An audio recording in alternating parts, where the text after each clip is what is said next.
Here is the Hercules half-inch impact from Harbor Freight. This is the compact version. And today, I'm gonna be giving you my first impressions on the tool while I use it in an actual scenario, which I specifically went and bought the tool for. Let's get it going. Before we start testing out the impact gun, let's get into the tech specs. It has 500 foot-pounds of breakaway torque, 325 foot-pounds of fastening torque for 30 seconds, weighs in at 2.8 pounds. It actually feels lighter than that, but that's what the product description says. And you'll notice I don't have the little clip for your belt loop or pocket connected to this. That's because I don't want it to get hung up on stuff when I'm fishing this down into areas with wires and lines. It has 3 speed settings plus an auto mode that's supposed to prevent over tightening while also providing a more controlled bolt removal. At least that's what's advertised. It runs on Hercules' 20-volt ecosystem, and I've only seen it as the tool only, and this is basically how it comes, the tool and the clip. Now, this video was not sponsored by Harbor Freight. This was just a tool that I wanted to go pick up for a specific use case I had, and when doing a little bit of research, I really just found a lot of comparison videos. Not really, I don't know, something I thought it'd be good at, right? And a lot of people are using it to break lugs off, or they're using it for really big bolts that have an open access to get to. I wanted this because it's compact to get into tight fit areas that you couldn't get a normal giant impact into. So we'll see how it performs. We'll be putting this impact to the test on my 2002 Xterra. I'm in the middle of a head gasket job, and I've hit the 2 areas that can easily wreck your afternoon if you're not careful. The exhaust manifold collector bolts and the crank bolt. This Xterra has 180,000 miles on it, and the exhaust manifolds have never been touched.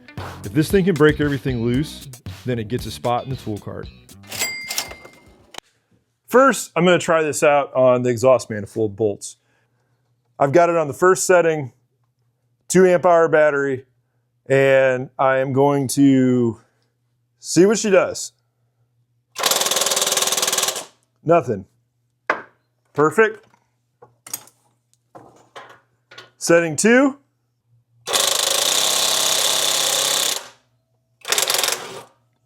Got it. Move the wires so you can see it. Here we go. Felt like it was going to break it loose. I'm on number 3 now.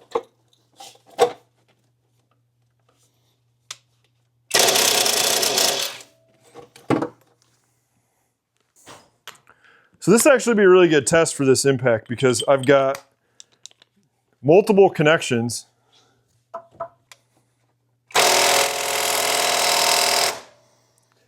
Not enough power. Let's go to the 5 amp hour battery and see what happens. I don't think it's going to get it. I've got like a 15 to 20 degree angle on the flex joint. Whoa!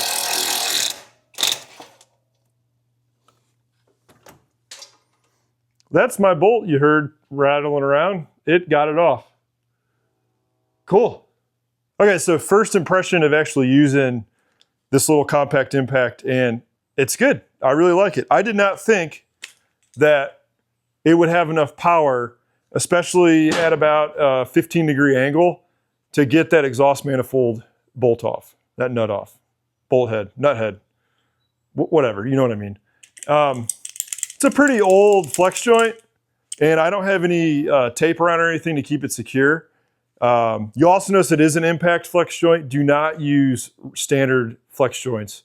Those things will break on any good impact gun. But yeah, it removed all 3 with no problem. I got a little worried. One of them, I just wasn't flush on the actual head, and that's why I went to the flex joint, just so I get the perfect angle. So far so good. That was the hard side. Now I'm going to do the side that I think is a little easier because it's fully exposed. And I'm going to leave the flex joint on and get a perfect fit because this thing took them off with ease. Okay, same setup as before. 5 amp hour battery, and I don't know, like 6-inch extension, flex joint, standard size 14 millimeter impact socket. Let's see what we can do here.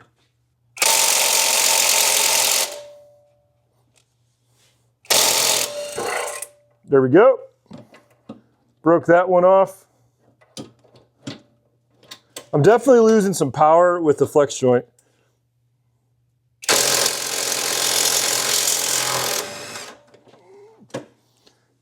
So it's taking me like 3 seconds of constant trigger pull on this, but then they break off with ease. And they're coming off. I don't care how long it takes. I conveniently put a tool down in the engine bay, pulled the trigger, and it came off. So one thing I noticed is that I've actually lost a bar on the battery. So I don't know if, so this was a fully charged battery. So in the time of using this, actually I'll take that back. This was not a fully charged battery.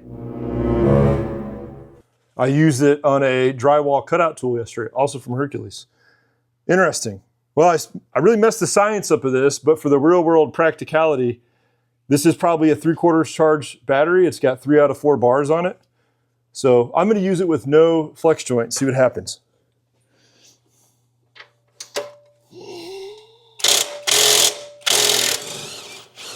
That's what happens. Takes it off. Pretty effortless. So a couple things I really like about the Impact is it's really balanced.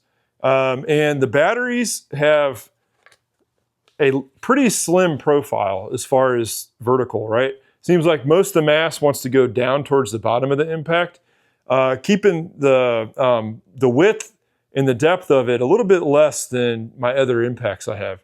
And so, and I think when you put the 5 amp hour battery, which you can see quite a bit bigger. So I think using it with a 2 amp hour battery when you can is probably the secret sauce for the convenience of this little Impact. But there's probably a lot of use cases where you're going to want the high output power of the 5 amp hour battery. All right, 27 millimeter socket for the crank bolt. No extension. My Impact has decent battery, not fully charged. This is going to be pretty tough for this little Impact. You can see I still have plenty of clearance.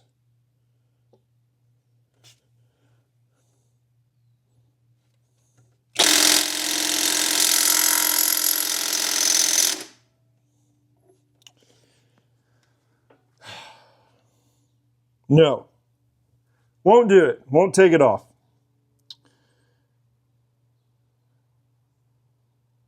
I really don't want to get my air tool out. My big one can't reach. Let's give it one more go.